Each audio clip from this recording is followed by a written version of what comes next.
আসসালামু আলাইকুম। বাইরে গিয়েছিলাম ঘোরার জন্য, যেহেতু ভ্যান দিয়ে গিয়েছিলাম ঠান্ডা বাতাস লাগছে, তাই বাসায় আসার পরে আম্মু চা বানাই দিবে, তাই চলে গেল রান্নাঘরে। এখানে আমি আবার একটু ভয়েস দিচ্ছিলাম, এই ভয়েস গুলো আমি অন্য পেজে আপলোড করব। এখানে আমি অনেক বেশি মজার মজার কথা বলেছিলাম। যাই হোক, চলো ভিডিওটা শুরু করি। রাত্রের বেলা মনে হচ্ছে শাড়িটা আরো বেশি সুন্দর লাগতেছে। আহ, কি যে শান্তি যখন কেউ নিজের প্রশংসা করে।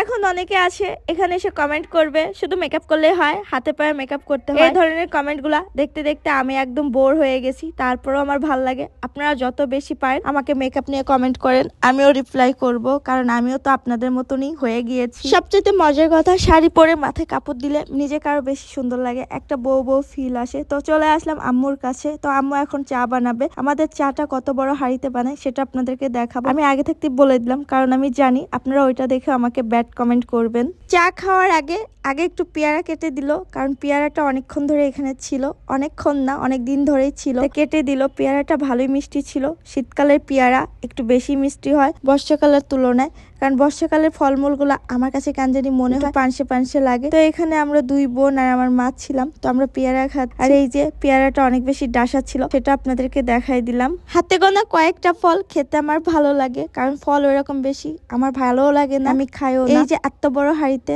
আমাদের চা বানাচ্ছে, কারণ আমরা অনেকে অনেক বেশি বেশি করে চা খাবো, যেহেতু ঠান্ডার সমস্যা। ঠান্ডার সময় চা একটু বেশি বেশি খাইলে অনেক বেশি ভালো লাগে। তো চা বানানো শেষ, চলে আসছি রুমের ভিতরে। এখন আমরা চাটা সবাই মিলে খাবো। আজকে আমার ভিডিওতে ভয়েস দেওয়াটা কেমন জানি হয়ে গিয়েছে। যাই হোক, এটা কোনো ব্যাপার না। তো চলো সবাই চা খাই। আর চা কার কাছে ভালো লাগে অবশ্যই বলবা।